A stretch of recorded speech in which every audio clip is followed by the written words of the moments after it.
I don't want to keep saying that, but that's what we are. As a talk show host, you obviously keep up with the latest in pop culture. What was your favorite celebrity moment of 2023? I got a lot of flowers. You know, I was embracing everybody's flowers until Oprah sent me flowers. And then I realized nobody else loves me like Oprah. Tyler Perry is one of the smartest planet.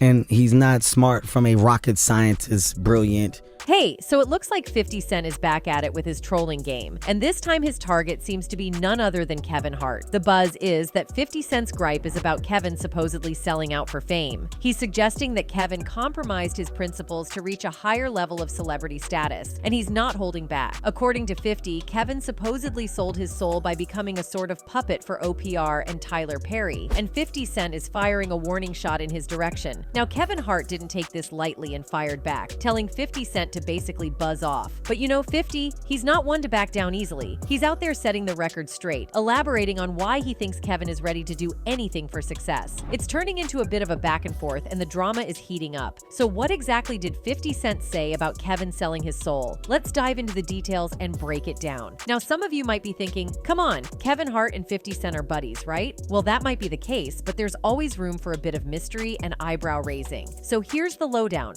50 Cent, known for his no-nonsense attitude, threw a video of Kevin Hart hosting on Peacock onto his Instagram. Sounds innocent, right? Well, not quite. It's 50 Cent after all, and he doesn't just post things without a sprinkle of intrigue. The real kicker is the caption that came with the video. The caption reads, "Oh no, at Kevin Hart for real is one of the coolest people in the world. He brings joy into our lives. He makes us laugh. I'm almost positive my new positive vibes are going to be contagious." Now, we all know 50 Cent doesn't just talk. He's got a reputation for stirring the pot. The caption left some people raising their eyebrows and wondering if there's more to it than meets the eye. You know how it goes in Hollywood? A seemingly harmless post could be the tip of the iceberg when it comes to underlying drama. Now, we're not saying there's a full-blown feud or anything, but when 50 Cent talks, people listen. The speculation and whispers are circulating. What's the hidden meaning behind that caption? Is there some subtle shade being thrown, or is it just 50 being his usual enigmatic self? Also, let's rewind to a few years ago when 50 Cent decided to unleash his trolling prowess on Kevin Hart, Sean Diddy Combs, and Deion Sanders. The power producer, always one to stir the pot, hit Instagram with photos of the trio showcasing their graying hair, accompanied by a caption that read, "Man, where the F is the time machine, they got old on quarantine, LOL." Classic 50 Cent humor, right? Well, Kevin Hart, never one to back down, fired back at 50 Cent with a quip of his own, telling him to F off.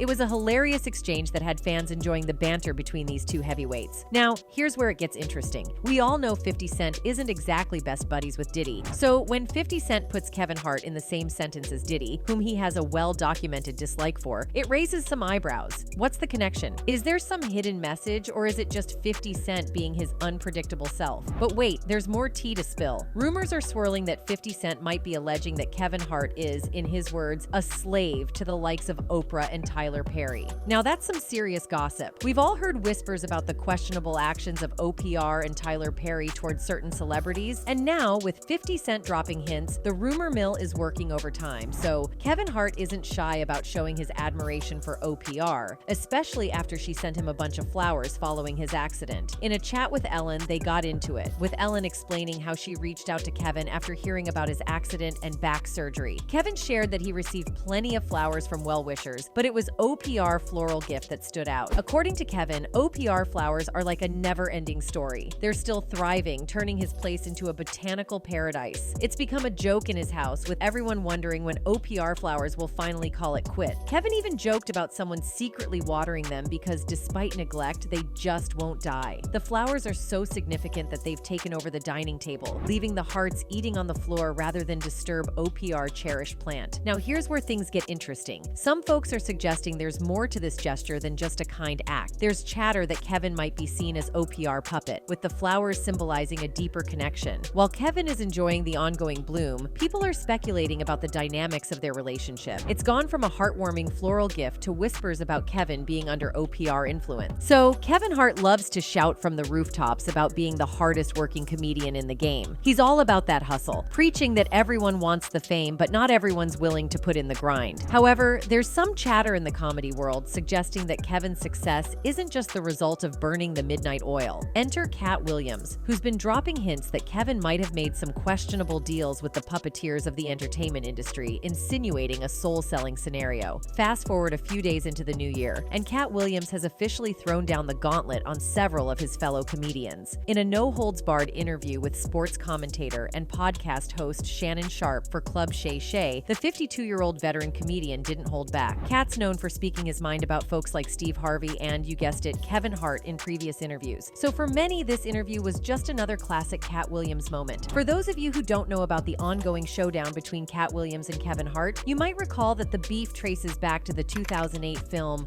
Fool's Gold. Williams was initially set to take the lead, but his legal issues at the time forced him to pass on the gig, which involved filming Down Under in Australia. Enter Kevin Hart, who swooped in and snagged the role instead. According to The Grapevine, that's where the sparks of tension between Williams and Hart first ignited. Now, we're talking about more than a decade of simmering beef, folks. It's like a slow-cooked drama stew that's finally reaching its boiling point. Williams, with all his comedic flair, is now taking aim at Kevin Hart. When the topic of Kevin Hart came up in his conversation with Shannon, Cat straight up alleged that Hart might be an industry plant. He questioned the lightning speed of Kevin's success, highlighting how he landed a sitcom and led a movie, Soul Plane, all in his first year in Los Angeles. According to Cat, this raises eyebrows and makes Kevin's early history seem a bit like a mystery. He already had his deals when he got here. Have we heard of a comedian that came to LA and, in his first year in LA, he had his own sitcom on network television and had his own movie called Soul Plane that he was leading? No, we've never heard of that before that person or since that person, he continued saying. What do you think a plant is? Maybe people don't understand the definition of these words. Have we heard of a comedian that came to LA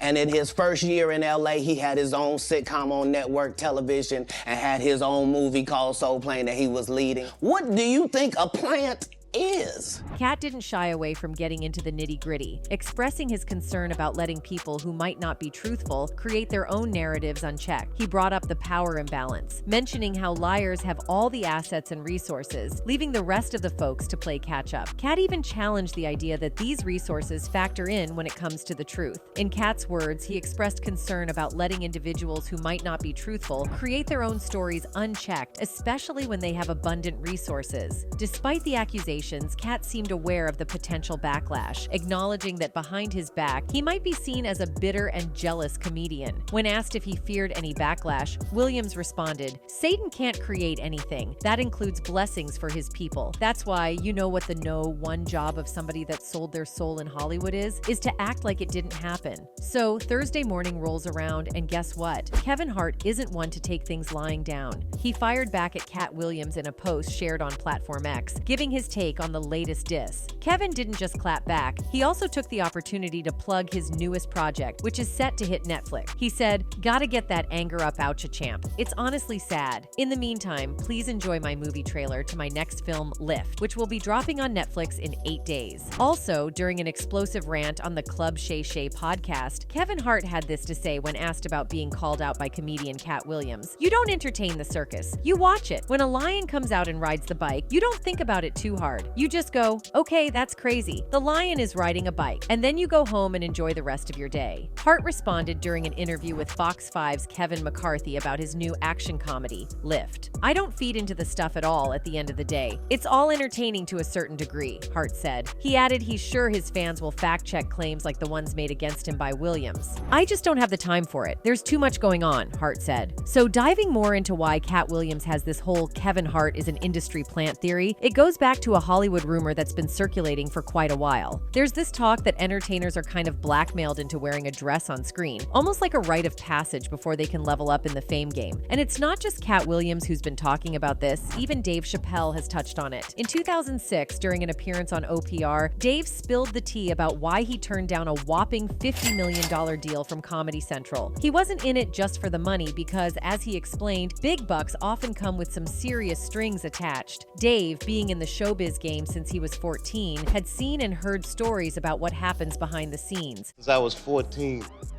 and I've heard the stories, of what happens, and I've seen these kinds of things play out in front of me. He pointed out examples like Mariah Carey landing a $100 million deal only to end up mysteriously labeled as crazy a few months later, or Martin Lawrence making it big and then suddenly waving a gun on the streets screaming about someone trying to K-word him. It's those stories that had Dave cautious. And 3 months later, she's all of a sudden mysteriously crazy.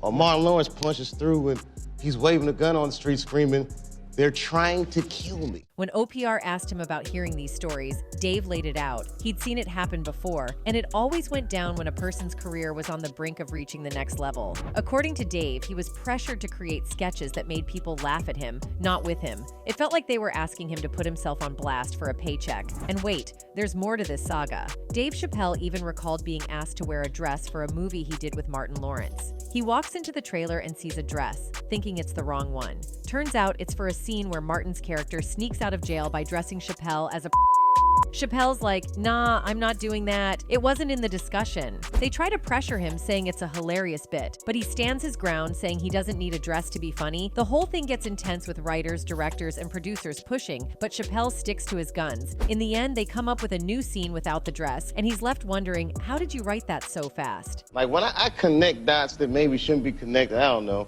But certain dots, like when I see that they put every black man in the movies in a dress at some point in their career, I'll be connecting them down like, wow, all these brothers gotta wear a dress. Dave just didn't vibe with it, not because wearing a dress is an issue on its own, but because he felt the industry was trying to corner black artists into doing whatever it took for success. They kept hounding him until they figured out he wouldn't budge. Dave revealed this whole experience was an eye-opener. It took being told to wear a dress for him to connect the dots and realize this wasn't just his struggle. Lots of other black men had been asked to do the same. Martin Lawrence rocked it in Big Mama's House. Eddie Murphy pulled it off in the Nutty Professor series, and Jamie Foxx left a mark with his unforgettable Ugly Wanda on In Living Color. Then you've got the Wayans brothers trying their hand at it with White Chicks. Oh, and we can't forget the less successful Juana Man. Yeah, some would rather forget that one. In the mix of all this, Tyler Perry takes the cake. He's not just known for his entertainment game, but has major influence, even in right-wing evangelical circles. His Medea franchise, talk about significant success and acclaim in the entertainment world. Now let's talk about the whole Kevin Hart and Tyler Perry saga. You know how Tyler Perry's Medea franchise is like the holy grail of success? Well, now there's a buzz that maybe Kevin Hart struck a deal with the devil, or in this case,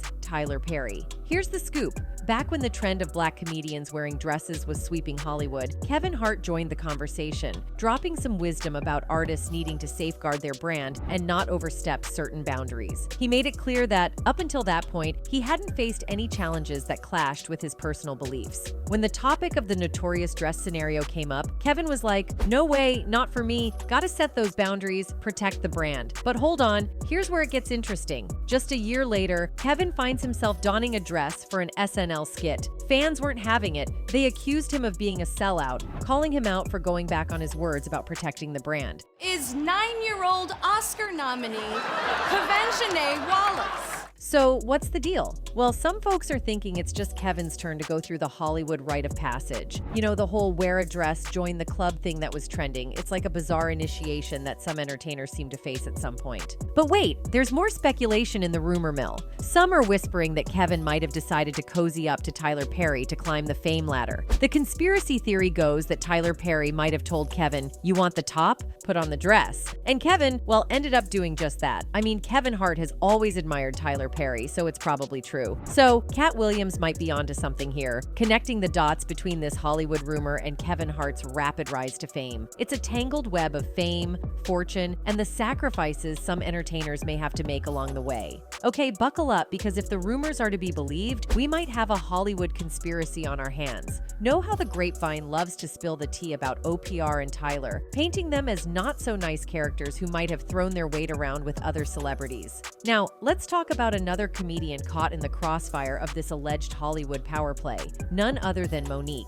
If you haven't caught wind of the story, let me lay it all out for you. So, a few months back, Monique hit the stage at the Apollo Theater and went off on Tyler Perry, director Lee Daniels, and OPR Winfrey, accusing them of whiteballing her from Hollywood. The Oscar-winning actress was doing her comedy thing when she got real about her strained relationships with Perry, Daniels, and Winfrey. Remember her in Daniels' 2010 film Precious? Well, since then, she's only been in 4 films. and she's blaming it on their whiteballing. Back in 2015, she first spilled the beans about being blackballed by this trio. Daniels, in response, told The Hollywood Reporter that Monique's demands during Precious didn't always align with the campaign and that it soured her relationship with Hollywood. So Monique spilled some more tea during her Apollo set, saying that the term blackballed isn't quite right in her book. In her words, she said, "What is that black D connected to? That black man? So no, I was not blackballed. I was whiteballed by some black Ds who have no balls." Thank you, Mr. Lee Daniels. Thank you, Mr. Tyler Perry. Thank you, Miss OPR Winfrey. She continued, "See, I know they like to say, Monique, you talk too mother effing much. It would kill me not to say the real shit. You are not paying me equally. You are not treating me fairly so you can suck my D if I had one." What is that black dick connected to? That black man?